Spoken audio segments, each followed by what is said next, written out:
as forças, poder e reis,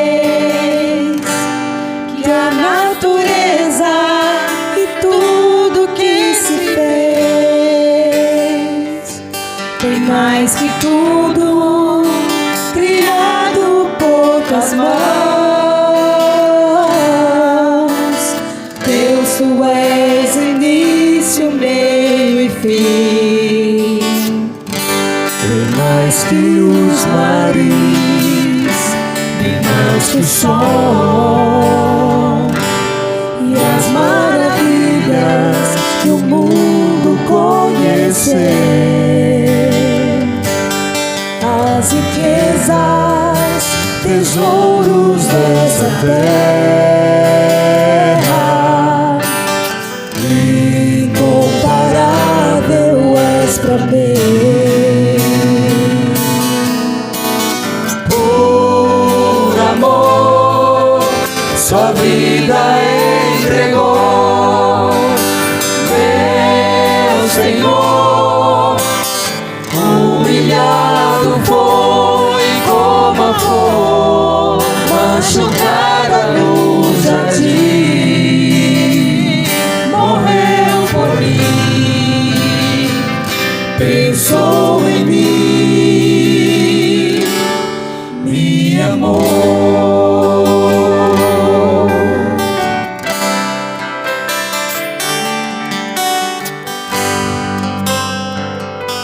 Bem mais que as forças, poder e reis, que a natureza e tudo que se fez, tem mais que tudo criado por tuas mãos. Deus, tu és o início, meio e fim. Tem mais que os mares, tem mais que o sol e as maravilhas que o mundo conhecer. As riquezas, tesouros dessa terra, incomparável és pra mim. Por amor, sua vida entregou, meu Senhor. Humilhado foi como a flor, machucada no jardim, morreu por mim, pensou em mim, me amou. Por amor, sua vida entregou, meu Senhor. Humilhado foi como a flor, machucada no jardim, morreu por mim, pensou em mim, me amou.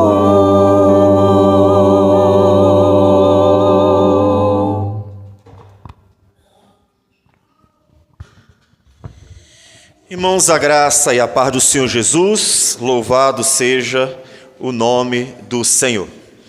Nós estamos aqui unicamente para adorar a Deus. É claro que adorar a Deus é para nós também grande bênção, porque adorando a Deus nós temos comunhão uns com os outros em Cristo Jesus, pelo Espírito Santo que opera em nós. Adorando a Deus somos fortalecidos, porque somos lembrados, ouvimos a palavra do Senhor dizendo que Ele é o nosso justificador. Por meio da adoração, nós somos consolados, portanto, das lutas, porque Ele nos fala ao coração, Ele está conosco.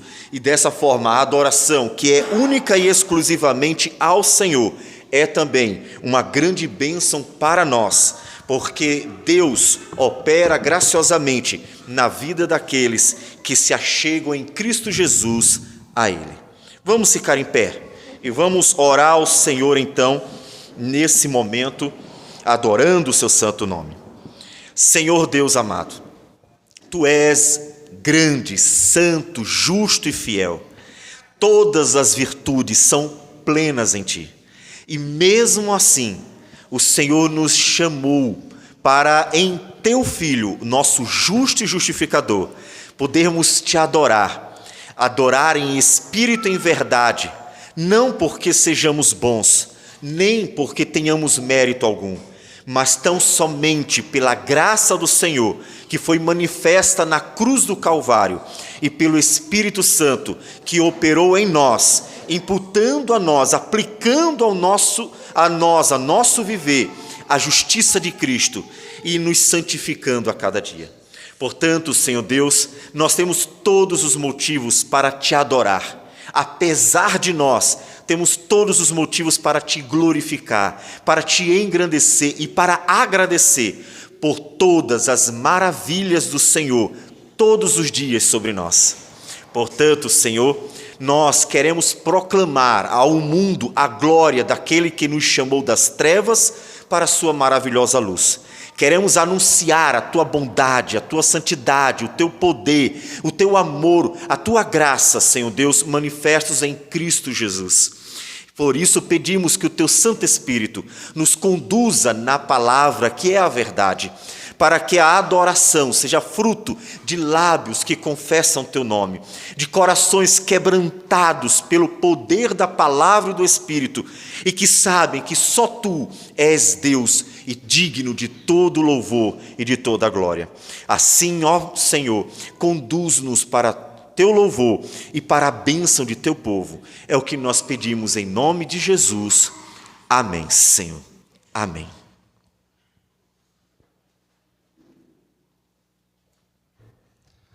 Boa noite, irmãos, a graça e a paz do nosso Senhor. Vamos fazer a leitura alternada no livro de Mateus, capítulo 22, dos versos 34 até o 40.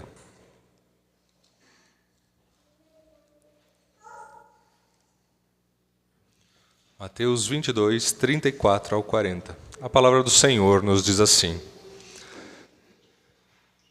Entretanto, os fariseus, sabendo que ele fizera calar os saduceus, reuniram-se em conselho. E um intérprete da lei, experimentando, lhe perguntou: Mestre, qual é o grande mandamento na lei? Responderam-lhe Jesus: Amarás o Senhor teu Deus de todo o teu coração, de toda a tua alma, de todo o teu entendimento. Este é o grande e primeiro mandamento. O segundo, semelhante a este, é: amarás o teu próximo como a ti mesmo. Juntos, desses dois mandamentos dependem toda a lei e os profetas. Amém.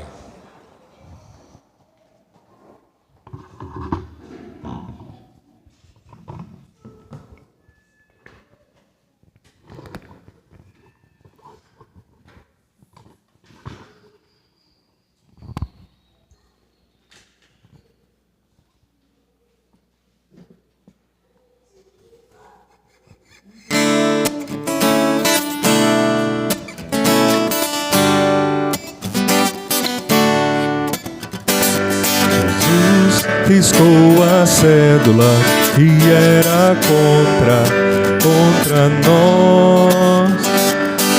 Eu acho que o inferno prevaleceu. Aleluia. Jesus venceu a morte, por grande glória ressuscitou. E tem as chaves da morte e do inferno, prevaleceu, aleluia. E despojando os principados, e despojando as potestades, os expôs publicamente, e deles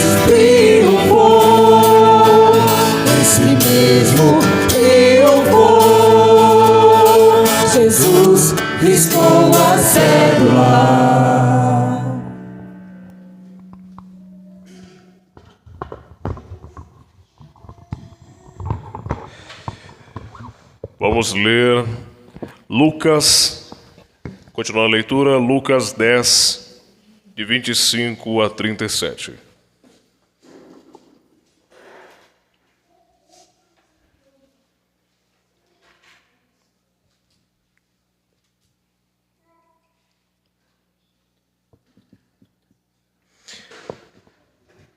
Eis que certo homem, intérprete da lei, se levantou com o intuito de pôr Jesus à prova e disse-lhe: Mestre, que farei para herdar a vida eterna?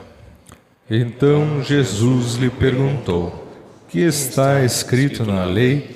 Como interpretas? A isto ele respondeu: Amarás o Senhor teu Deus de todo o teu coração, de toda a tua alma, de todas as tuas forças e de todo o teu entendimento. E amarás o teu próximo como a ti mesmo. Então Jesus lhe disse: Respondeste corretamente. Faze isto e viverás. Ele, porém, querendo justificar-se, perguntou a Jesus: Quem é o meu próximo? Jesus prosseguiu dizendo: Certo homem descia de Jerusalém para Jericó e veio a cair em mãos de salteadores, os quais, depois de tudo lhe roubarem e lhe causarem muitos ferimentos, retiraram-se, deixando-o semi-morto. Casualmente descia um sacerdote por aquele mesmo caminho, e vendo-o, passou de largo. Semelhantemente, um levita descia por aquele lugar, e vendo-o também passou de largo. Certo samaritano, que seguia o seu caminho, passou-lhe perto, e vendo-o, compadeceu-se dele. E chegando-se, pensou-lhes os ferimentos, aplicando-lhes óleo e vinho, e colocando-o sobre o seu próprio animal, levou-o para uma hospedaria e tratou dele. No dia seguinte, tirou 2 denários e os entregou ao hospedeiro, dizendo: Cuida desse homem, e se alguma coisa gastares a mais, eu te indenizarei quando voltar. Qual destes 3 te parece ter sido o próximo do homem que caiu nas mãos dos salteadores? Todos. Respondeu-lhe o intérprete da lei, o que usou de misericórdia para com ele. Então lhe disse: Vai e procede tu de igual modo. Amém.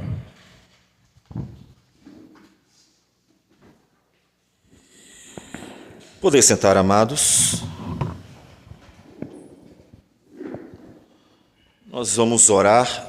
É um momento de oração, de confissão, um momento em que a gente coloca diante do Senhor a nossa vida, não só confessando nossos pecados, mas agradecendo também. Porque quando nós confessamos os nossos pecados, se não tivermos a certeza do perdão eficaz, do perdão suficiente, por causa da justiça de Cristo, então nós oraremos com insegurança. E uma das coisas que é fundamental na fé cristã é a certeza da justiça de Cristo Jesus como sendo suficiente e eficaz para as nossas vidas. Caso contrário, você não tem certeza de que de fato Jesus é poderoso para salvar você. Então nós agradecemos porque essa certeza de que Jesus nos justificou eficazmente, então nos leva a reconhecer a bondade dele, a graça dele, a misericórdia dele nas nossas vidas. E é o que nos leva a testemunhar ao mundo que, por pior que sejam os homens, também em Cristo podem alcançar a misericórdia e na justiça de Jesus podem alcançar a vida eterna. Portanto, oramos com confessando, mas oramos com gratidão. Vamos fazer isso então. Senhor Deus amado, nós bendizemos o teu nome e glorificamos por quem o Senhor é, mas também o fazemos por tuas poderosas obras, graciosas obras, sobretudo a obra do Calvário, a obra da cruz, porque nenhuma obra é maior que esta. Nem mesmo, Senhor Deus, tudo que fazes no nosso viver diário, sustentando-nos, livrando-nos do mal, tantas obras maravilhosas do Senhor sobre nós, mesmo assim, nenhuma pode ser comparada à cruz do Calvário, a obra que teu Filho realizou, dando-nos pleno perdão e uma certeza, uma convicção de vida eterna por meio de teu Filho Jesus. Portanto, nós confessamos sim os nossos pecados, somos pecadores e mesmo crendo, mesmo justificados, ainda somos pecadores. Isso é triste, Senhor. Isso abate o nosso coração, porque nós desejamos viver somente para a tua glória. Todavia, o teu povo, ó Deus, ainda testemunha que sua vida é marcada por pecados, porque ainda estamos no mundo que jaz no maligno, porque o pecado ainda não foi retirado deste mundo. Portanto, Senhor, confessamos certos de que por pensamentos, sentimentos, palavras, atitudes e omissões, muitas vezes se peca no meio de tua igreja.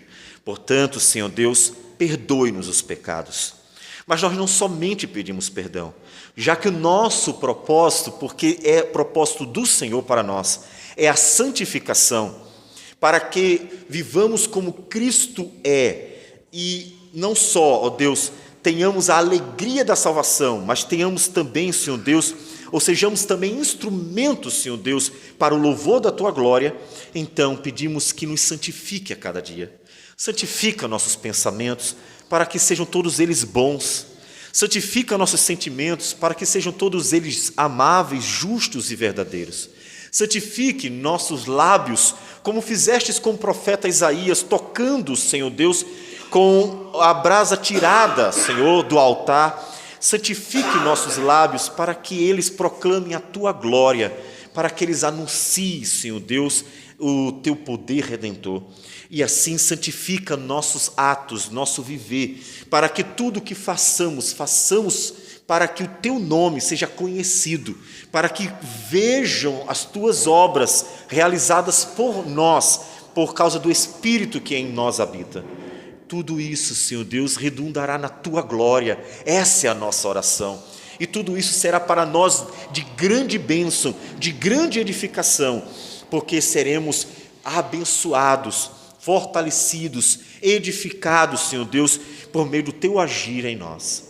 Receba a nossa oração, abençoe a tua igreja, Senhor Deus, e continue usando-a para o louvor do teu nome, no dia a dia da sua vida, no trabalho, na escola, na universidade, entre os vizinhos e onde estiver, desde o lar até os confins deste mundo. Que o Senhor continue nos usando, é o que nós te pedimos, em nome do Senhor Jesus. Amém, Senhor. Amém.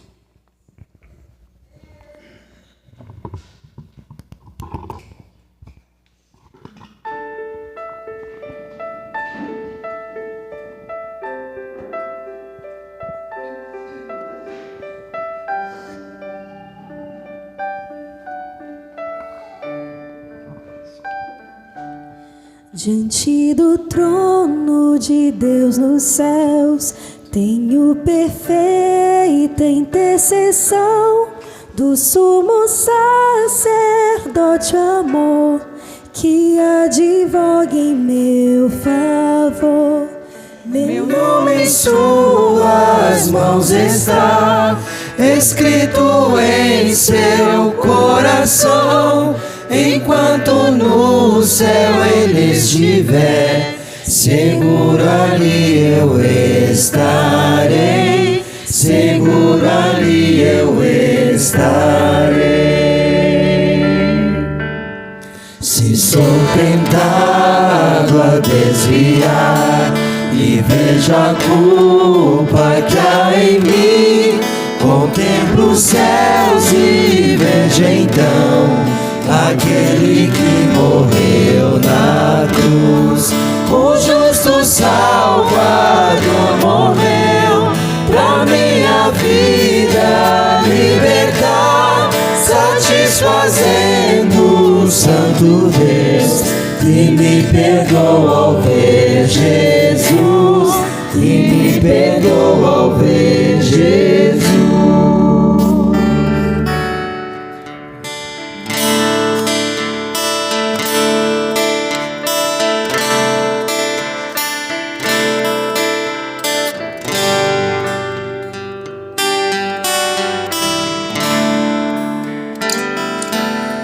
Vejo o Cordeiro que ressurgiu, minha justiça e perfeição, o grande e imutável sou, o Rei da graça, o Rei dos céus.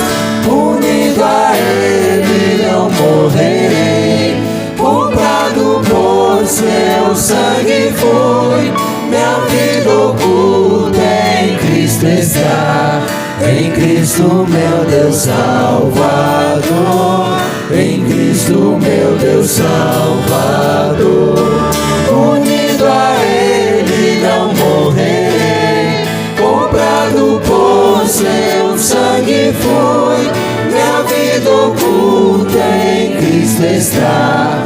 Em Cristo meu Deus Salvador, em Cristo meu Deus Salvador.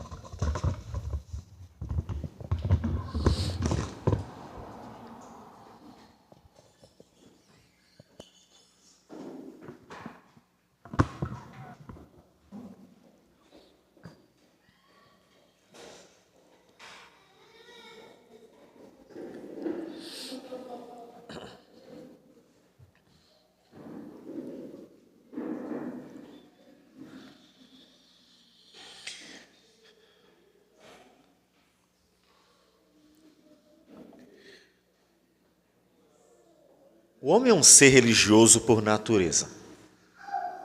Os reformadores, inclusive, apresentaram isso, que a religião não é algo que forçamos ao homem. O homem sente a necessidade, porque ele foi criado à imagem de Deus. Só que existe uma crise existencial no ser humano. Ele faz o que é bom e o que é ruim ao mesmo tempo. Ele está sempre fazendo coisas boas e ruins. É uma crise existencial, aquela que o apóstolo Paulo diz que sabe o que é bom, mas vê em si mesmo uma inclinação para o mal. Essa crise existencial, ela faz com que o homem busque erroneamente a religião ou a forma como deveria se expressar na sua relação com Deus. E uma das características problemáticas dessa busca marcada pela cegueira espiritual é o legalismo. O ser humano ele tende ao legalismo. É só você observar para todas as religiões. As religiões tendem a exigir do homem obras tais que sejam salvos por meio delas. Basta você observar as obras, ou as religiões e os seus ensinos acerca da salvação. Então, o cristianismo chega com uma mensagem que choca, e choca profundamente. Inclusive, Cristo chocou profundamente sua época, porque ele chega apresentando uma salvação graciosa. Não que ela não fosse ensinada no Antigo Testamento, mas que até os judeus, por causa dessa tendência ao legalismo humano, não conseguiam perceber plenamente, razão para condenarem um homem que nunca pecou, Jesus Cristo, Filho de Deus. A graça de Deus, que opera poderosamente, nos conduz a uma vida que, na mensagem que veremos hoje, é essência no cristianismo. A vida repleta do Espírito de Deus, para vivermos em amor a Ele e ao próximo. Nós já lemos o texto, Portanto, eu vou apenas reler os dois versículos, ou melhor, o versículo dos dois mandamentos, que está em Lucas 10, que é esse o nosso texto de hoje, versículo 27. Ele diz o seguinte: a isto ele respondeu: amarás o Senhor teu Deus de todo o teu coração, de toda a tua alma, de todas as tuas forças e de todo o teu entendimento. E amarás o teu próximo como a ti mesmo. Senhor Deus amado, o Senhor é tão bom, que nos acolheu em Cristo Jesus. E nele a tua palavra nos revela que o Senhor mostrou o teu tão grande amor para conosco. Ensina-nos a amar também. Ensina-nos, Senhor Deus, a viver por amor a ti. E, consequentemente, a vivenciar o amor em obras, em prática, num viver diário, Senhor Deus, dedicado a glorificar o teu nome em nossa vida social. Que o Senhor nos conduza nesse momento de tal modo que a tua palavra, Senhor Deus, faça morada em nosso coração. Que o poder da tua palavra, pelo poder do teu Espírito, ó Deus, quebrante e transforme o coração daqueles que puderem ouvir, para que a vida do reino se manifeste em todo aquele que crê em Jesus. Que o Senhor receba a nossa oração, em nome de Jesus. Amém, Senhor. Amém. Pois bem, hoje vamos para Lucas. Por quê? Porque nós estamos vendo uma sequência. E em Lucas, o texto que trata sobre Jesus ensinando o primeiro e o segundo mandamento, ele acontece nessa sequência inicial. Lucas, diferente de Mateus, coloca bem no início o texto. É claro, há uma dúvida. A dúvida é: esse texto é exatamente o texto de Mateus capítulo 22, que nós já lemos inclusive, versículo 34 a 40, só que um dos dois trouxe uma informação de uma forma diferente, porque em Mateus o texto nos diz que é Jesus quem responde. Em Lucas o texto diz que Jesus pede para o intérprete da lei responder, e ele apenas confirma. Isso faz com que sejam textos contraditórios, caso seja o mesmo momento, o que parece, por causa da semelhança tão grande, inclusive no personagem intérprete da lei. Isso é uma contradição? Não. Porque, inclusive, tem um momento, por exemplo, em que a Bíblia diz assim: Jesus batizava mais pessoas do que João Batista. E embaixo o autor corrige, dizendo, ou acrescenta, para você entender bem, se bem que Jesus não batizava. Portanto, não é incomum esse hábito de atribuir palavras a um por causa da autoridade. Quem estava batizando as pessoas não era Jesus, quem na prática eram os discípulos que iam lá e batizavam. Jesus dava a eles a ordem, autorizava e eles praticavam. Portanto, é possível sim que o texto de Mateus 22, 34 a 40 seja exatamente o mesmo texto de Lucas 10, 25 a 37, sendo que Lucas trouxe uma informação que Mateus não trouxe, que é a parábola que Jesus contou, o texto, a história que Jesus contou. Só que, além disso, Mateus coloca como Jesus respondendo e Lucas faz a ordem correta. Não, na verdade, quem respondeu foi o intérprete, Jesus confirmou. Mateus atribuiu as palavras a Cristo por causa da confirmação. Isso é possível? Completamente. Porque isso tem a ver com características textuais, com características de autoria, e os autores tinham hábitos que a gente precisa aprender a conhecer e se acostumar com eles na leitura. Portanto, considerando essa possibilidade, vamos seguir com o texto de Lucas, que, como eu disse, na ordem do ministério de Jesus, está bem no início. Estamos tentando seguir uma ordem do ministério de Jesus. E o texto se encaixa dentro de uma ordem que nós já vimos, por isso nós estamos nele. Inclusive, em Mateus 11, Nós vimos Jesus falando da salvação dos pequeninos, e em Lucas está exatamente antes, versículos 21 a 24. Então estamos na sequência. O texto de Lucas, ele é mais rico, e vamos para ele.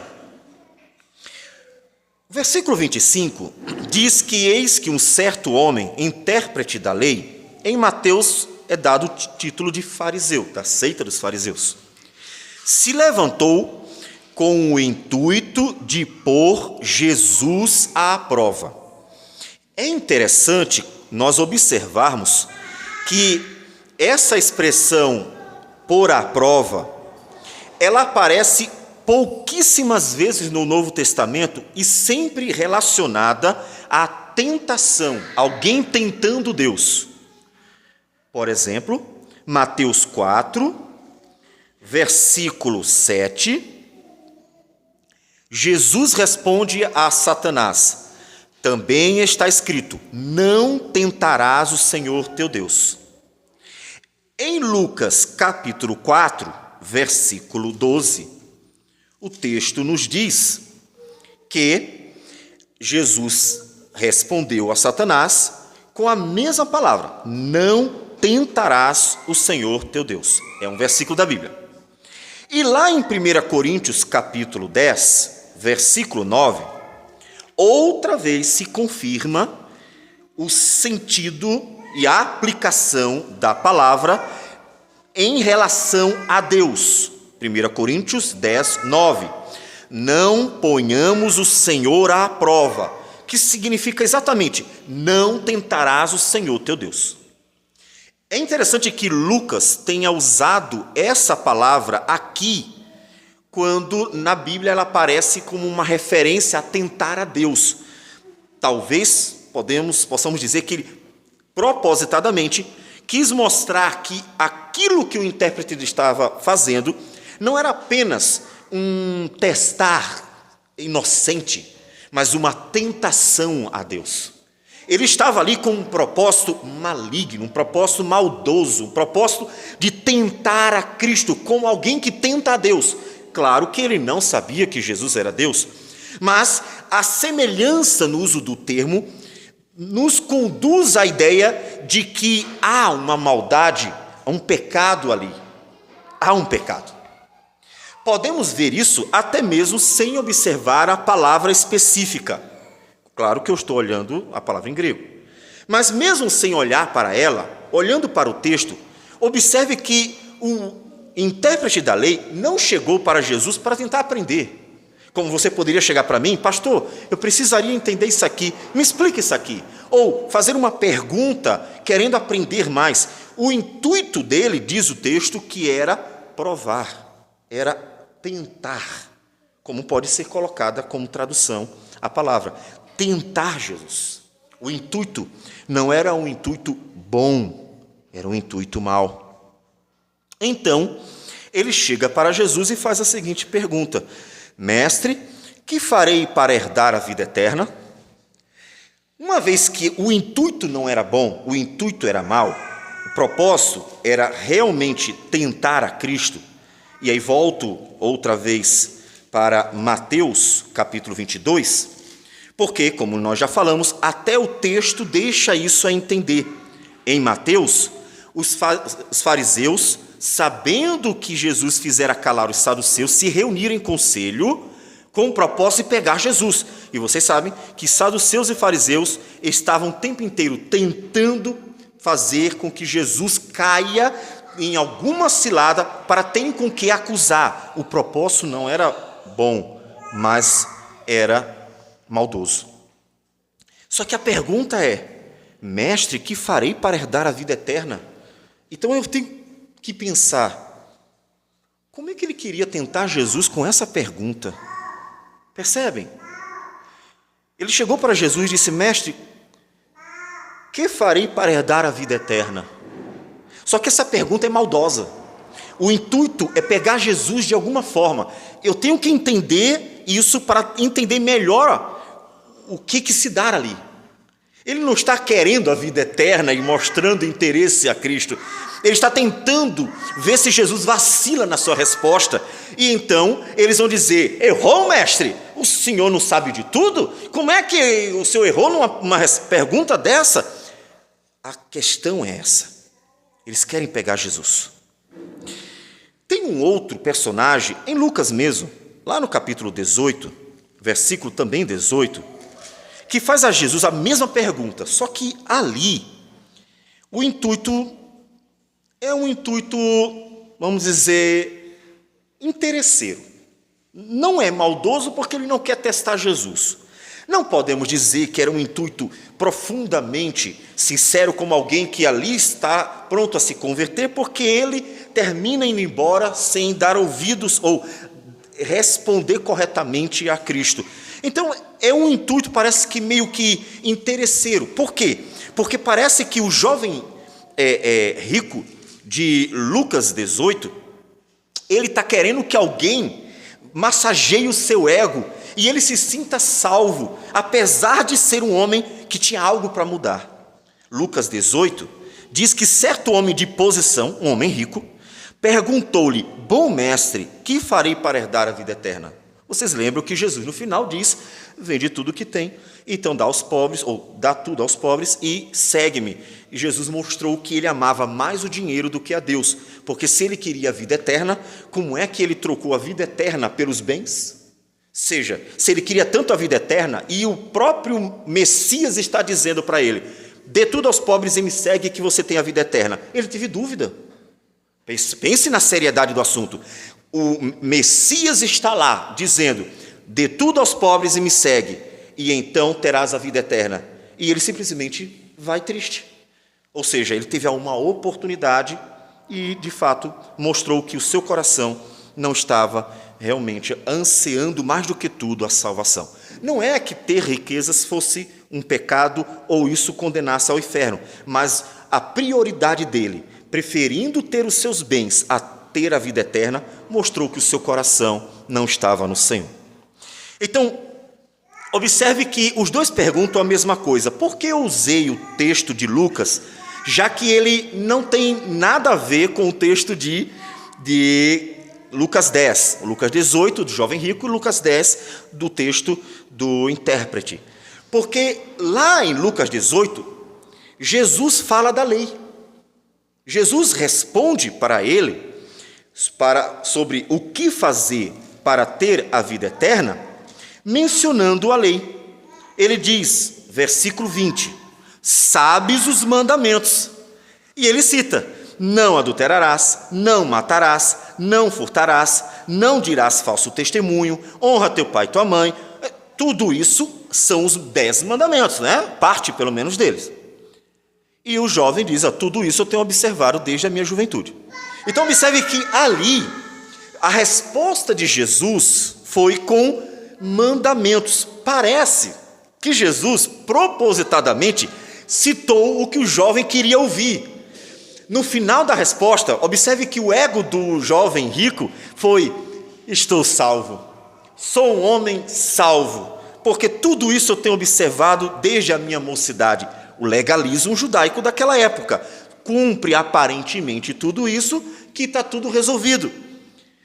E Jesus chegou onde ele queria, mostrar que apesar de cumprir tudo aquilo, por ele não amar mais a Deus do que a si mesmo, por ele não desejar mais a vida eterna do que o dinheiro que ele tinha, ele estava perdido. O legalista não vai para o céu, porque ele pode cumprir a lei inteira, mas não desejar a glória de Deus mais do que tudo, não ter prazer na vida eterna mais do que tudo. Portanto, o legalismo não é suficiente para salvar o homem. Jesus seja propósito. Só que aqui, no Bom Samaritano, como ficou conhecido o texto, o Senhor Jesus responde, ou na verdade pede para ele responder,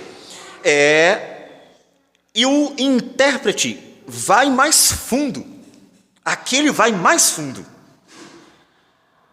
A resposta do intérprete são os 2 grandes mandamentos.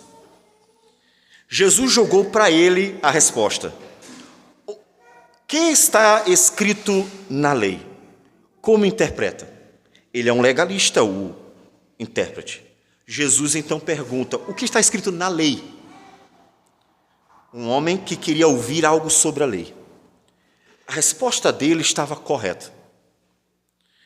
Ele não estava longe do reino dos céus, como o Senhor Jesus mesmo vai dizer. A resposta dele está correta. Qual é o coração da lei?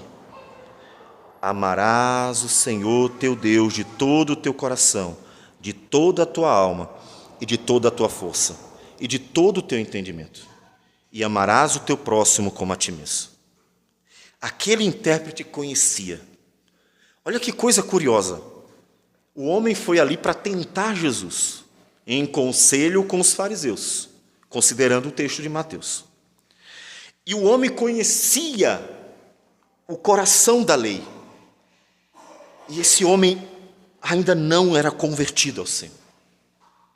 Semelhante ao jovem rico que conhecia a lei, ele também. Só que este momento ainda é mais profundo, porque ele realmente acertou o coração da lei. É possível conhecer a Bíblia inteira e não ser salvo. É possível conhecer toda a lei e não amar a Deus de verdade. É possível saber tudo o que tem que ser feito e não amar o próximo como Deus quer que seja amado. Logo, o conhecimento aparente da palavra de Deus não é suficiente para salvar o homem. Por isso, o legalista não é salvo. Ele conhece a lei, mas ele não tem em seu coração a alma da lei. Ela não é aplicada à sua alma. Ele não entende isso. Por isso, Jesus chocou bastante as pessoas. E nós vamos ver outra vez. Jesus vai chocar outra vez. A resposta foi correta. Versículo 28 diz: Então Jesus lhe disse: Respondeste corretamente, faze isto e viverás. Portanto, não está errada a resposta, não se deve procurar algo mais, é isso mesmo. E eu já devo então perguntar a você: você ama ao Senhor, teu Deus, de todo o teu coração, de toda a tua alma, de todas as tuas forças, de todo o teu entendimento? Se Deus deixasse diante de você a mesma proposta que Jesus deixou, de você dar o que você tem de melhor nesta vida, pensando nos bens ou em tudo aquilo que você gosta e que cerca você, se Deus pedisse isso, e você pode dizer assim, mas Deus não vai fazer isso. Abraão foi pedido a sacrificar o seu próprio filho Isaque, aquilo que Abraão mais amava. Percebe que lá em Abraão, Deus não pediu a fortuna de Abraão. Abraão era rico, Deus enriqueceu Abraão. Deus não pediu: Abraão, me dê tudo o que você tem. Provavelmente Abraão, com o coração que tinha, consideraria isso fácil demais. Além disso, isso não apontaria para Cristo Jesus, o Filho unigênito do Pai, que foi dado por nós para morrer em nosso lugar, para nos salvar. Abraão foi exigido o que ele amava mais. Ao jovem rico foi exigido o que ele amava também demais.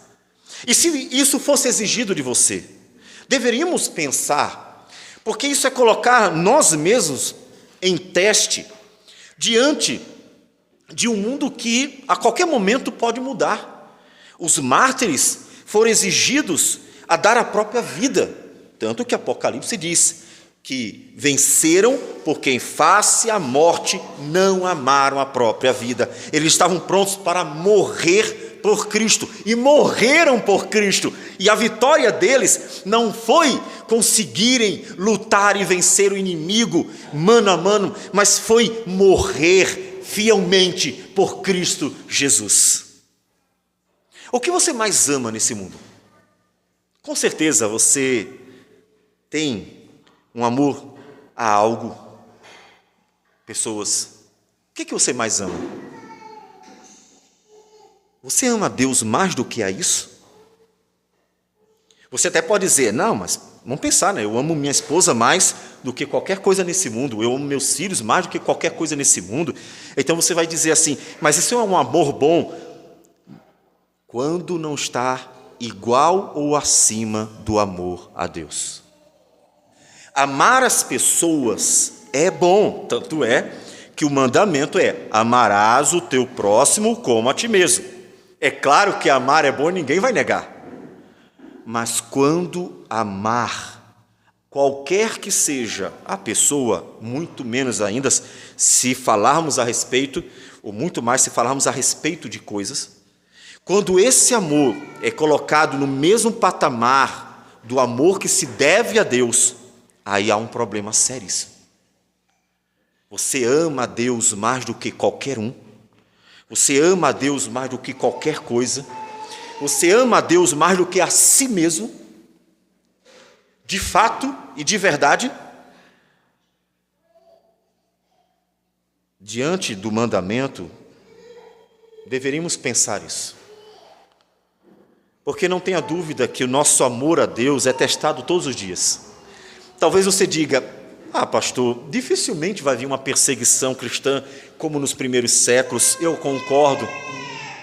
Acredito que aquela época foi única, singular e passou de fato. Mesmo assim, você verá cristãos no Oriente sofrendo bastante. Não é a mesma dimensão, não é a mesma amplitude, mas sim cristãos sendo perseguidos e até mortos no Oriente.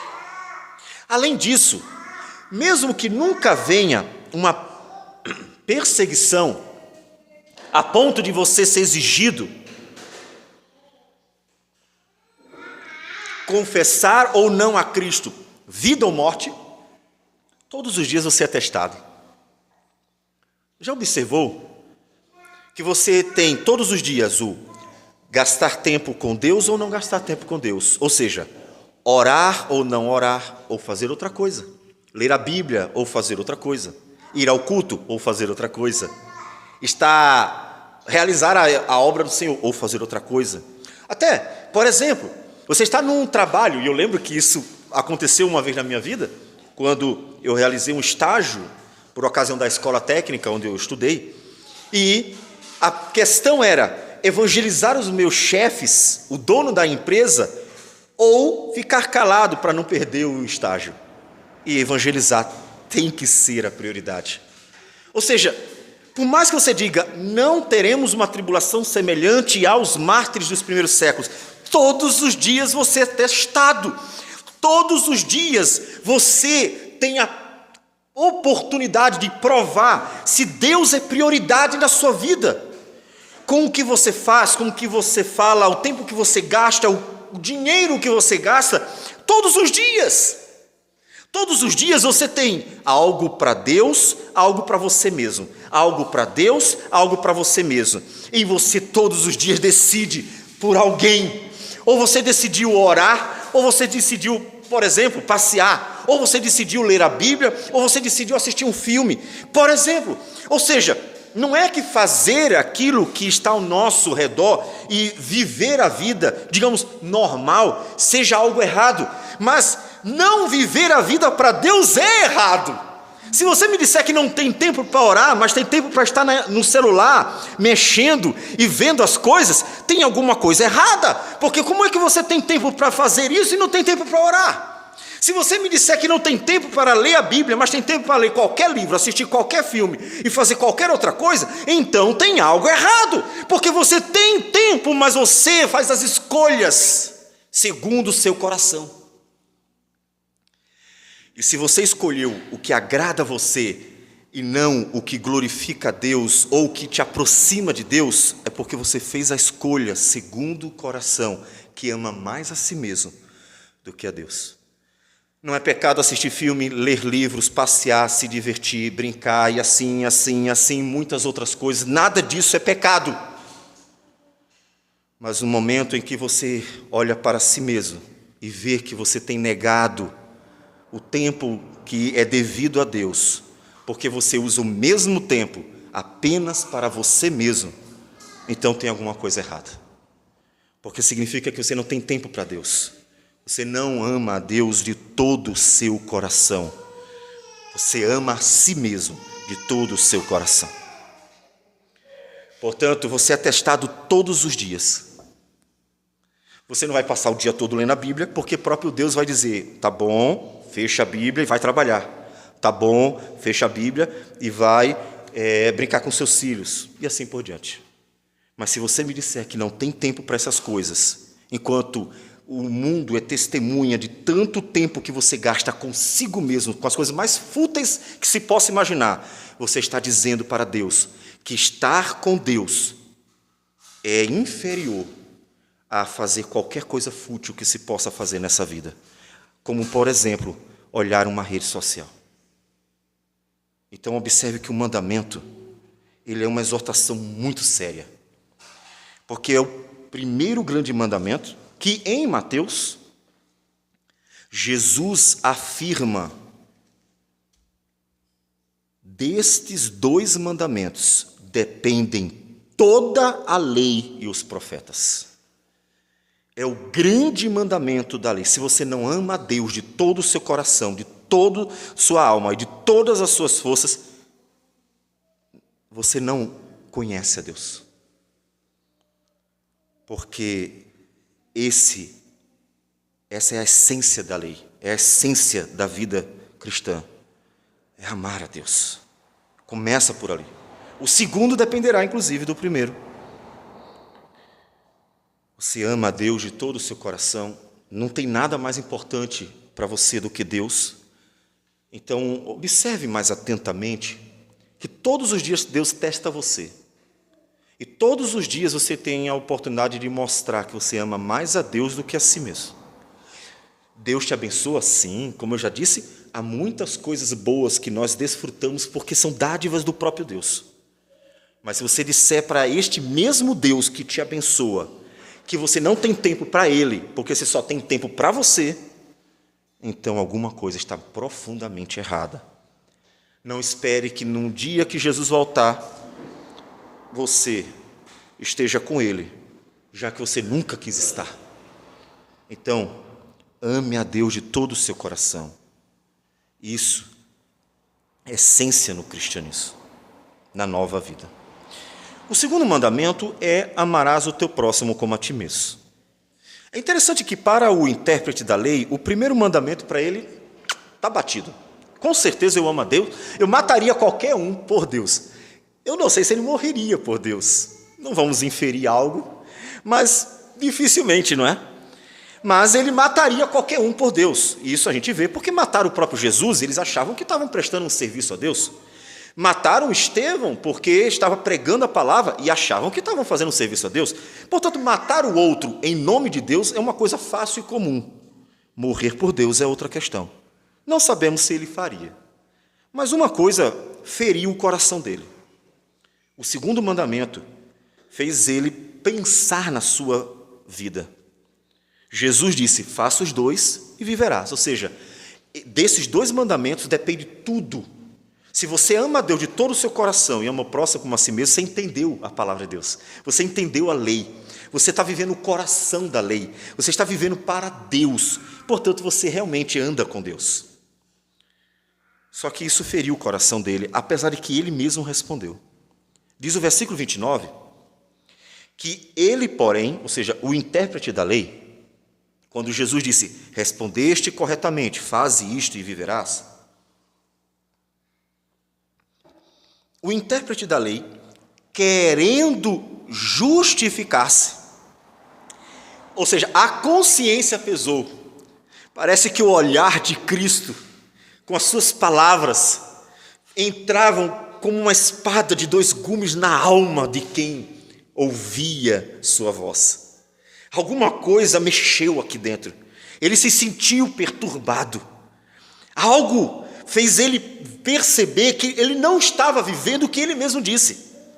É isso que toda vez que a palavra de Deus é pregada, deve acontecer com você, como uma espada de 2 gumes ferindo sua alma. Ela não massageia seu ego e diz que você é bom, ela fere seu coração dizendo o caminho para a salvação, que é Cristo Jesus. E ele sentiu algo ferir seu coração. Mas a atitude dele não foi a melhor.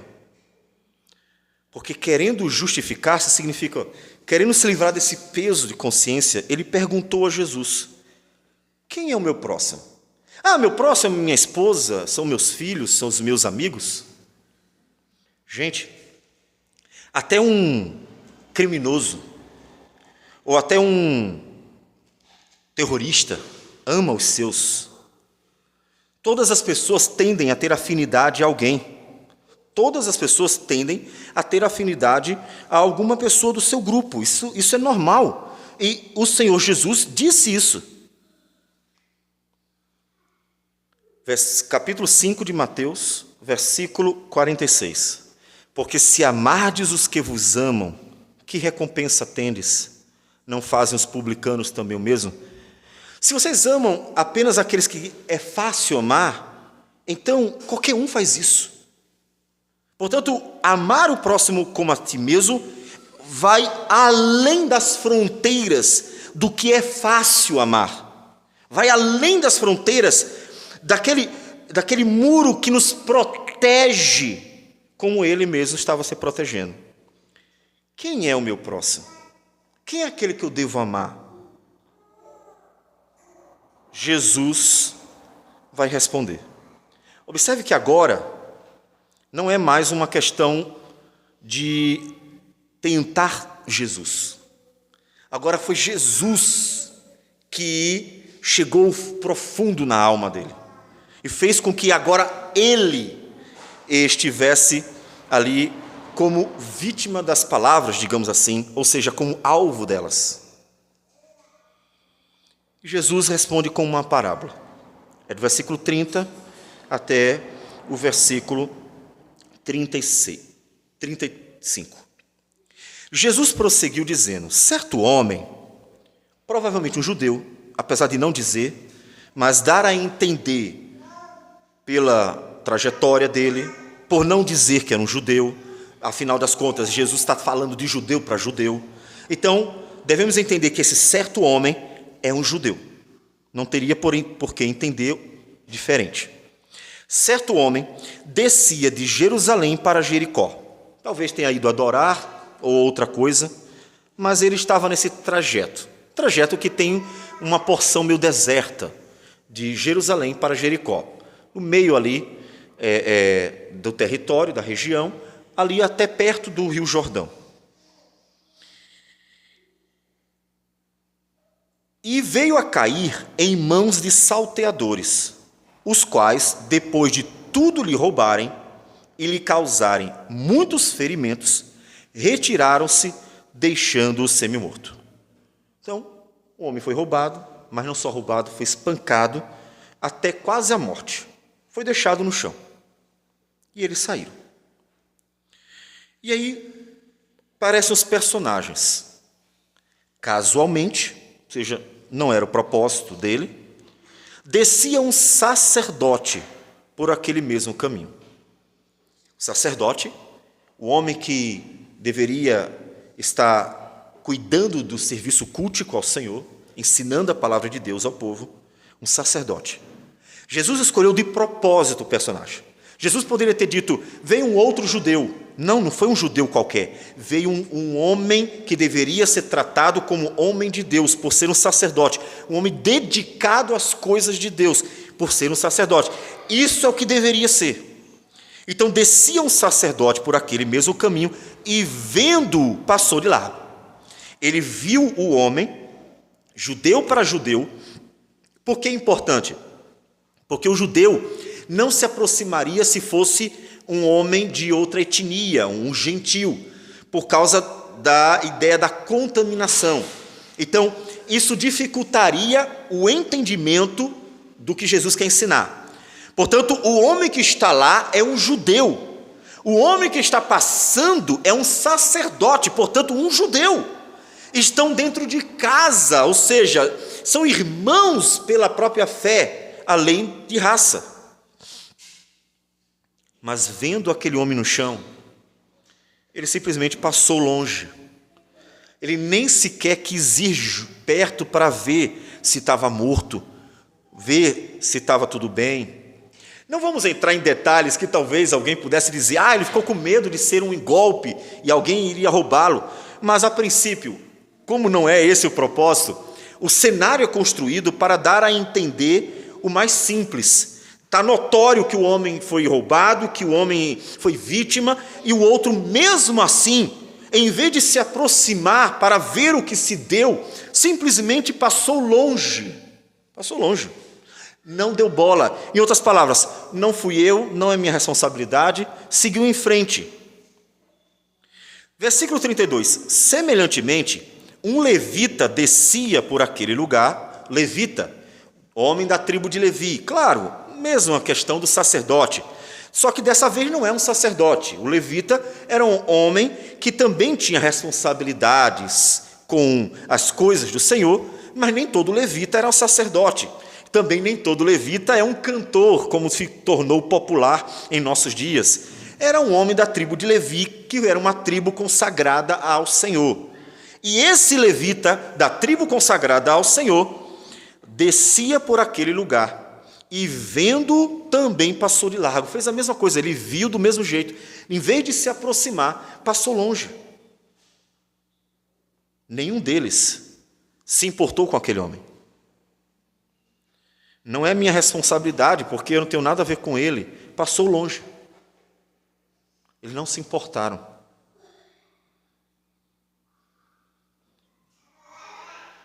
Se importar com o outro é uma questão muito séria. E é profunda, porque isso não é fácil. E pelas razões certas, ainda por cima, pelas razões certas, se importar com o outro. Um homem que necessitava, é um homem que precisava, um homem que estava à beira da morte, um homem que tinha uma necessidade profunda, eles não se importaram. E eram homens que deveriam estar servindo a Deus. Mas como nós falamos, matar o outro em nome de Deus é fácil. Salvar o outro, curar o outro em nome de Deus, isso é difícil.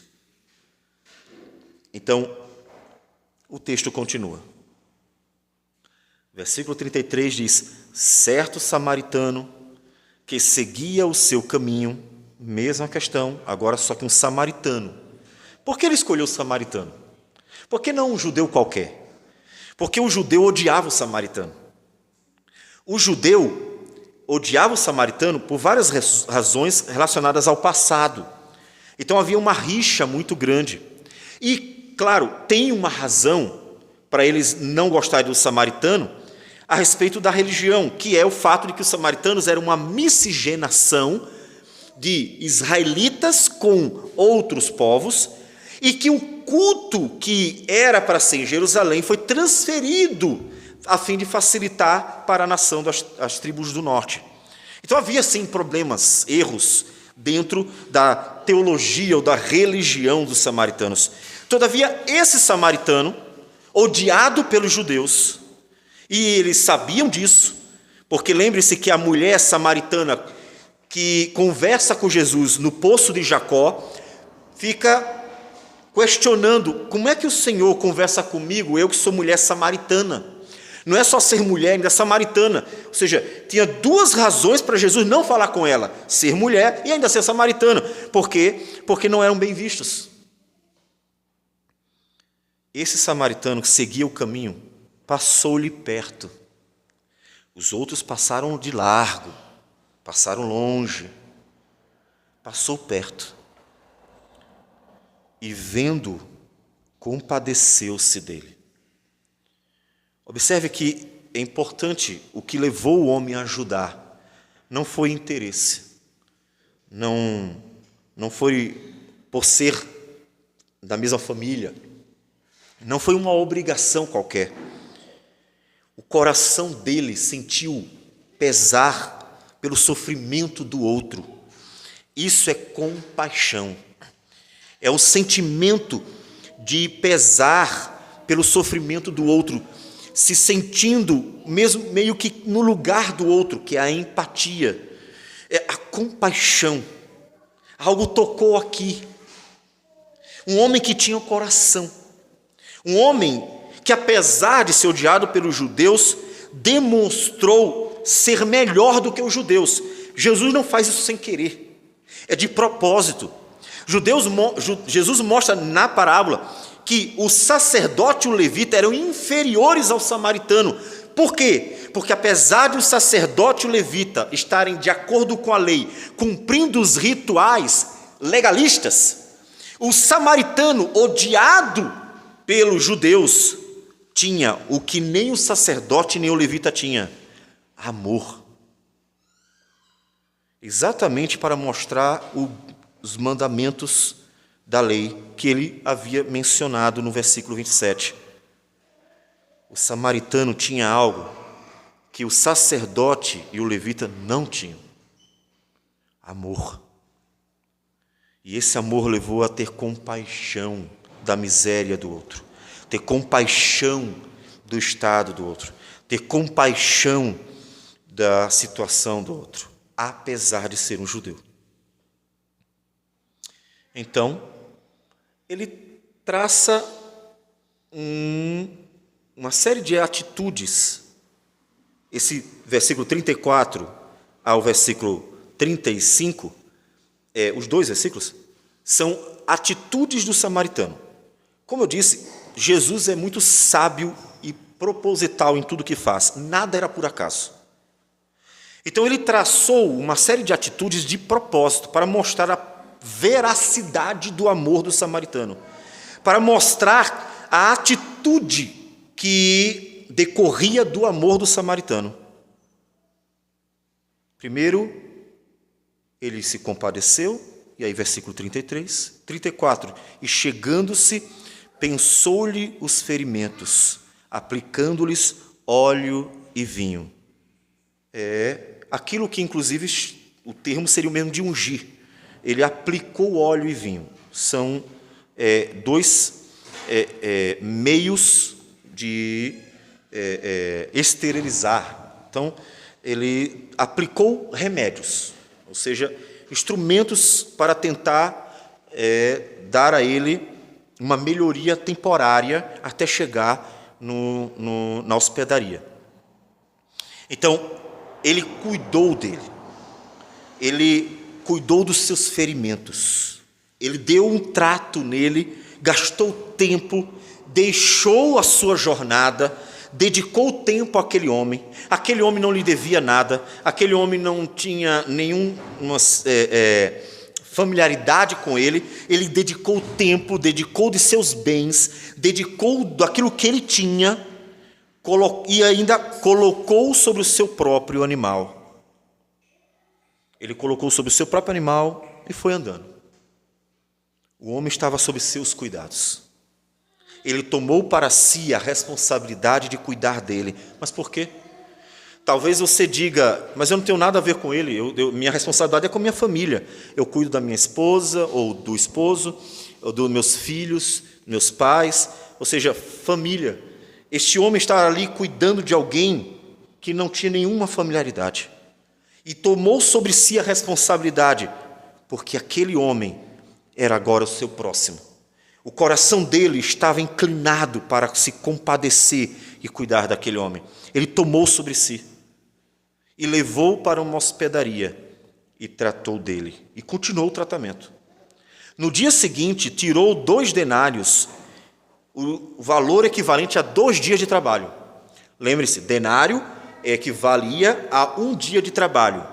2 denários, 2 dias de trabalho. Então ele gastou 2 dias de trabalho com aquele homem, além do que já tinha gasto. E os entregou ao hospedeiro, dizendo: cuida deste homem, e se alguma coisa gastares a mais, eu te indenizarei quando voltar. Possibilidade de gastar 3, 4, 5 denários ainda. Aquele homem realmente se importou com o outro. Ele não apenas amou da boca para fora, ele realmente cuidou do outro. Ele realmente se importou com o outro. Ele realmente gastou seus bens, seu tempo, seu dinheiro. Ele gastou sua energia. Aquele homem, ele dedicou de si o que tinha para dar para o outro. Não é por acaso que ele é detalhista no que o homem fez pelo outro. É para você ouvir a história e realmente ter aquele sentimento: poxa, quanta dedicação por um homem estranho Um homem que ele nem conhecia. Aí vem a pergunta para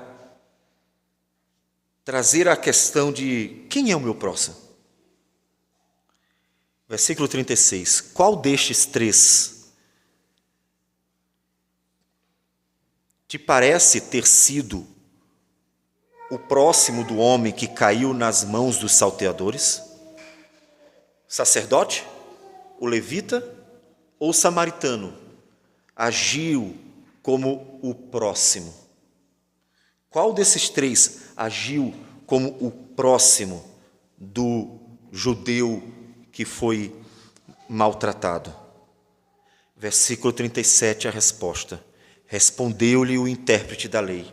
Observe, não é um homem ignorante, é um homem estudado, é um homem culto, é um homem inteligente, é um homem que está entendendo. A pergunta se é um homem disposto a colocar em prática, se é um homem com um coração quebrantado, se era um homem que amava a Deus e realmente estava disposto a viver uma vida para a glória de Deus. Não é uma questão de saber, é uma questão de ter um coração inclinado ao conhecimento de Deus. O intérprete responde: o que usou de misericórdia para com ele. Ele entendeu bem a mensagem. Então lhe disse, Jesus termina aquele momento: vai e procede tu de igual modo. É a mesma mensagem de Cristo para nós.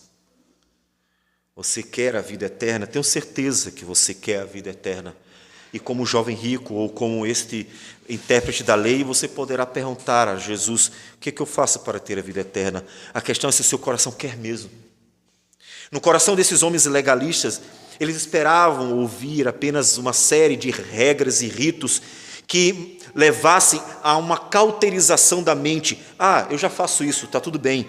E Jesus mostra mais fundo que, na verdade, ter a vida eterna não é uma coisa futura. A vida eterna começa aqui, porque a vida eterna é uma vida em comunhão com Deus.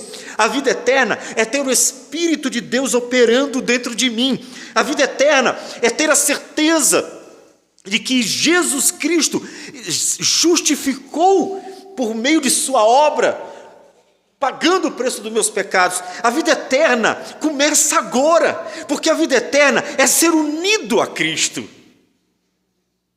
Mesmo que não tenhamos ainda a completude da vida eterna, porque ainda será tirado o pecado do mundo, e ainda seremos, portanto, transformados para sermos também imortais, ou seja, viveremos sem pecado e seremos imortais. Isso ainda não aconteceu. Mesmo não tendo acontecido, a vida eterna já começou, porque você, pelo poder do Espírito, já pode amar a Deus de todo o seu coração, de toda a sua alma e de toda a sua força. Você já pode viver aquilo que era impossível no passado, uma vida para Deus, a ponto de negar a si mesmo para glorificar o nome do Senhor, como o Senhor Jesus nos dirá em outro momento, em Mateus capítulo 16, versículo 24, ele diz: então disse Jesus a seus discípulos: se alguém quer vir após mim,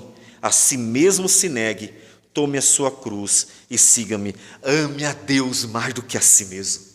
Se alguém quer ser salvo, ame a Deus mais do que a si mesmo. Isso implicará em viver uma vida para Ele, em amar o outro também. Isso implicará em todos os outros mandamentos, porque amar a Deus é o início da nova vida, é o operar do Espírito do Senhor em nosso coração, é o despertar do nascer, o novo nascimento.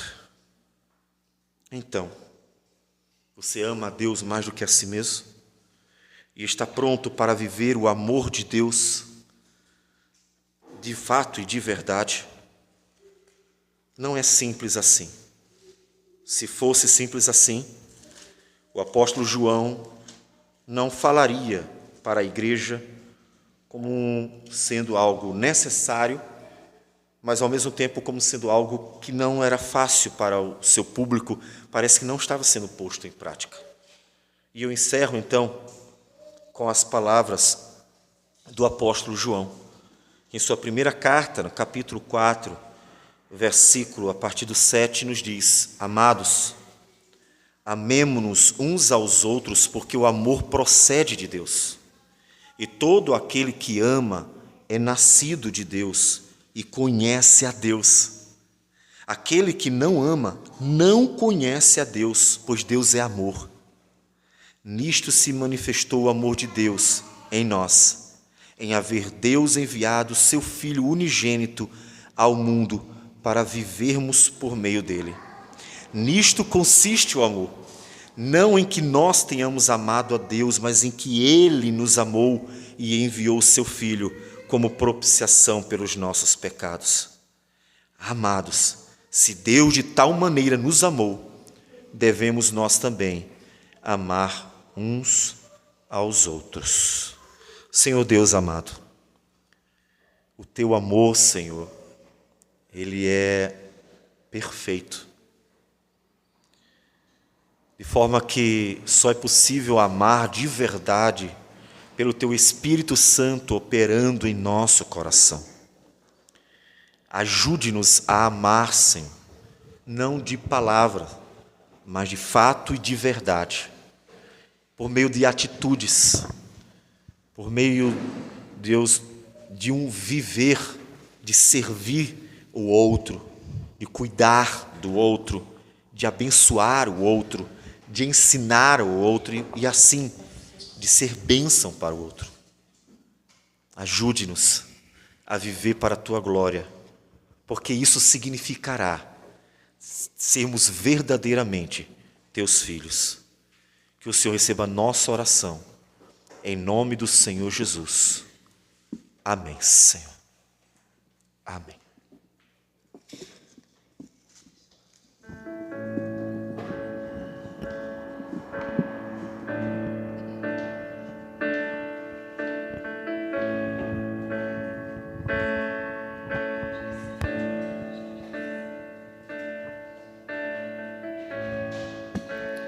Perto quero estar,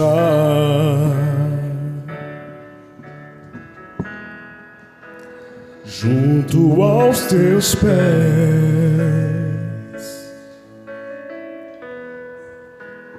pois prazer maior não há que me render e te adorar. Tudo que há em mim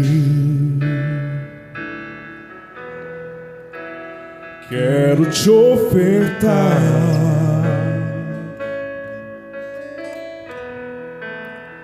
mas ainda é pouco sei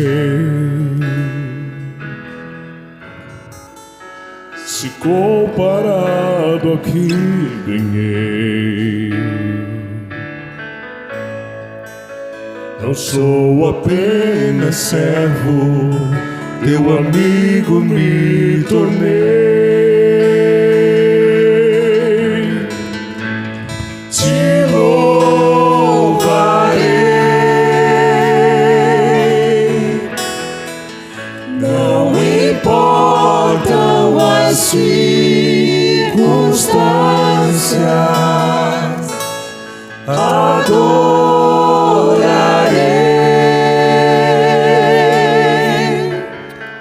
somente a ti, Jesus.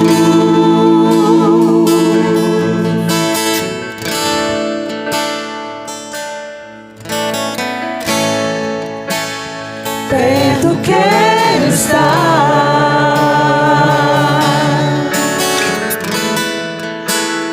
junto aos teus pés,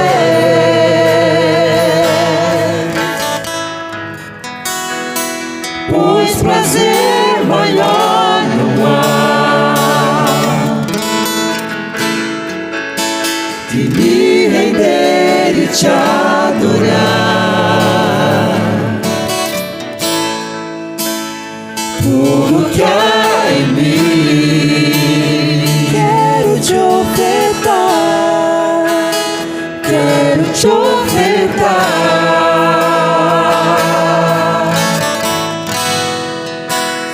Mas ainda é pouco, eu sei, se comparado ao que ganhei. Não sou apenas servo, teu amigo me tornei. Te louvarei,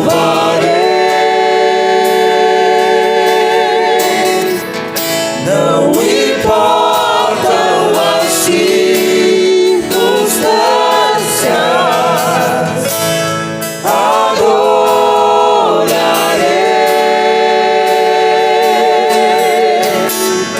somente a ti, Jesus.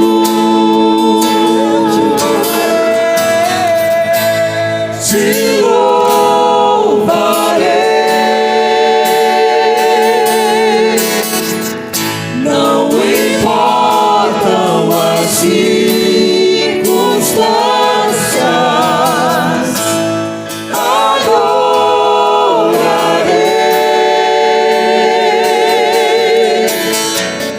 somente a ti, Jesus.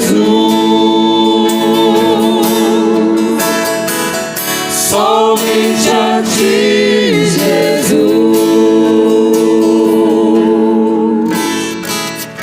Somente a ti, Jesus.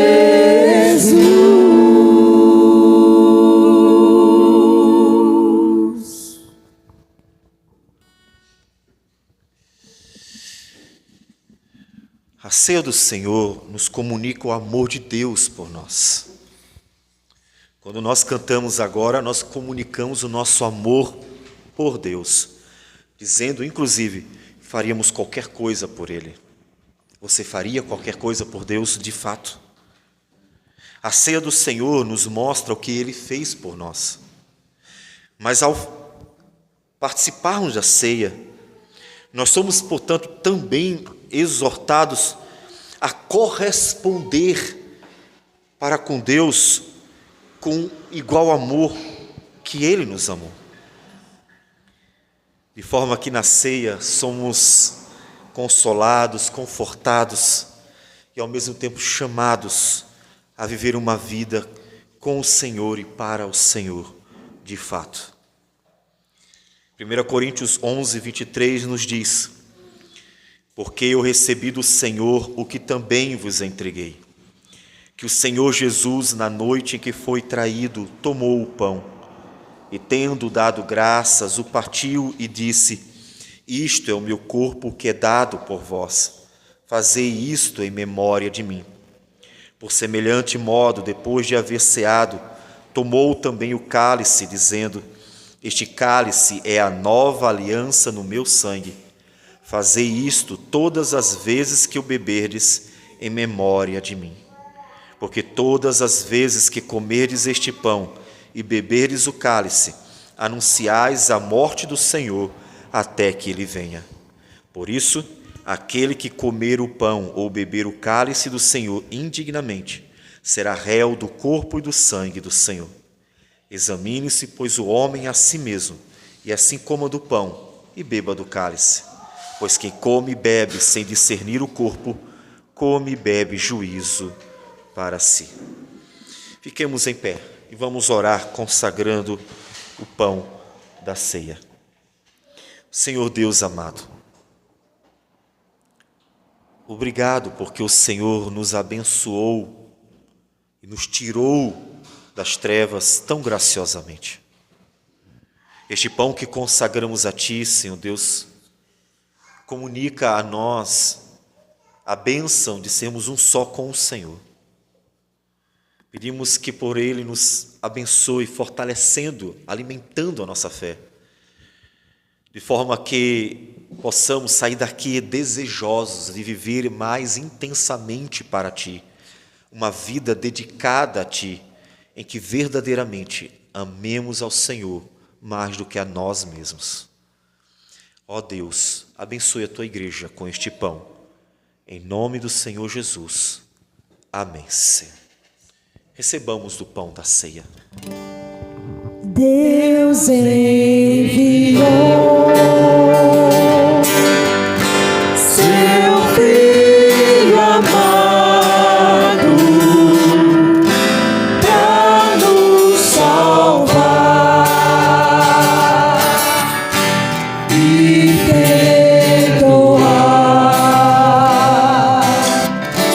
Na cruz morreu por meus pecados, mas ressurgiu e vivo com o Pai está.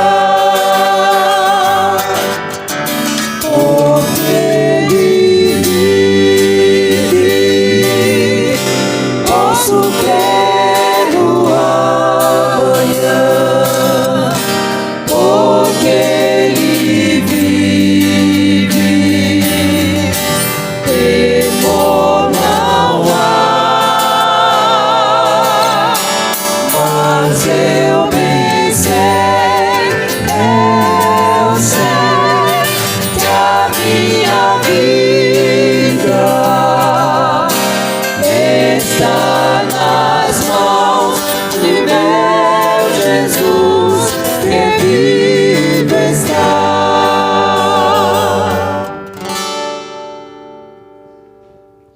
Alguém não recebeu do pão e deveria ter recebido?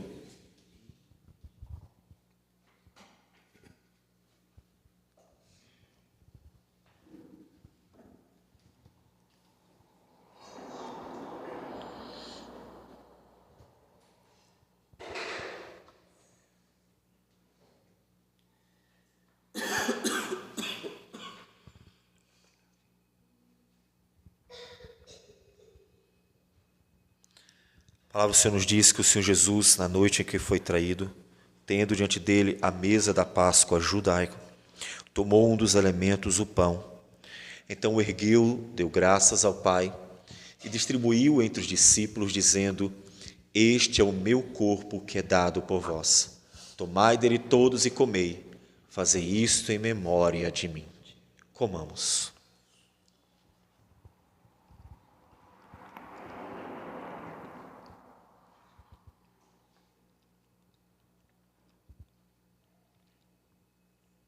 Obrigado, Senhor, pelo pão que alimenta a nossa fé.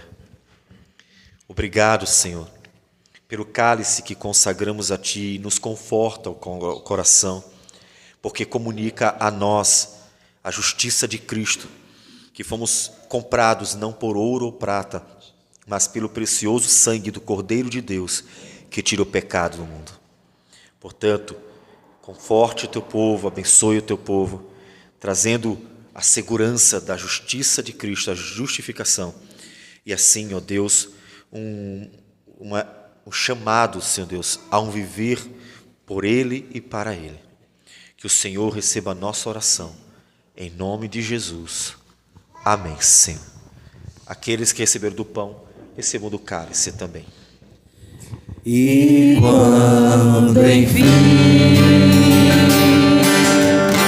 chegar a hora em que a morte enfrentarei sem medo, então terei vitória.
alguém não recebeu do cálice e deveria ter recebido?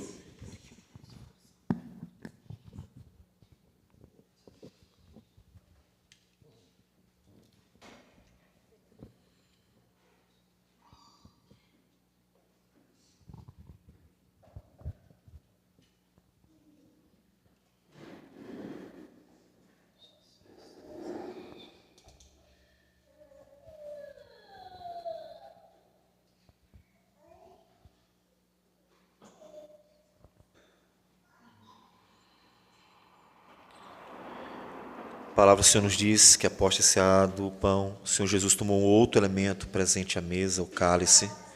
Então o ergueu, deu graças ao Pai e distribuiu entre os discípulos, dizendo: este é o meu sangue, o sangue da nova aliança, derramado para a remissão de pecados de muitos. Tomai dele todos e bebei, fazei isso em memória de mim. Tomemos.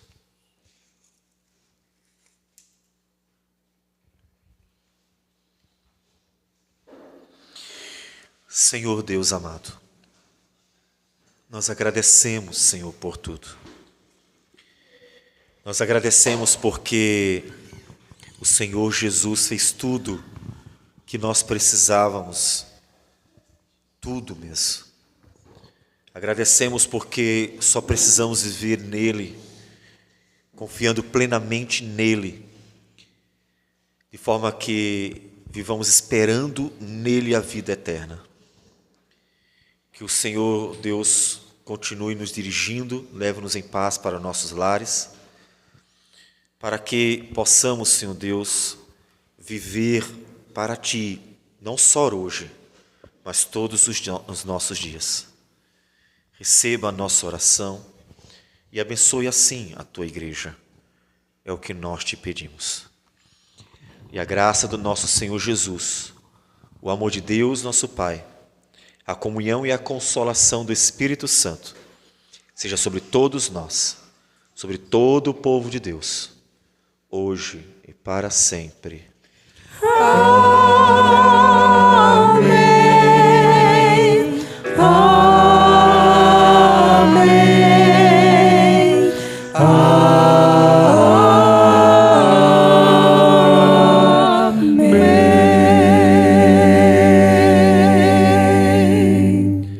Amém. Louvado seja o Senhor.